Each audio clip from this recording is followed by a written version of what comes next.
Hi, I wanted to make a quick video, and one of the things that's been puzzling me, but I really haven't studied on it, is this right here.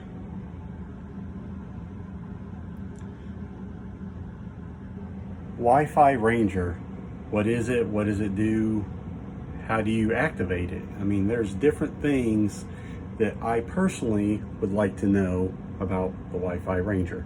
So if you would like to know also, please drop a comment, a like, whatever.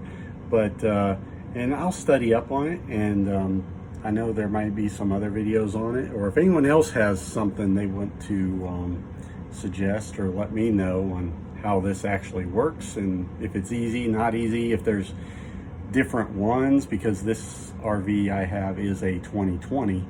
So, but if there is some different ones out there, or different ways of using it, if mine's outdated, if it needs updating, I don't know. So please let me know in the comments, wherever they're at. But please let me know, and we'll talk to you on the next video. And based on what people think or say, I will be doing another video on it.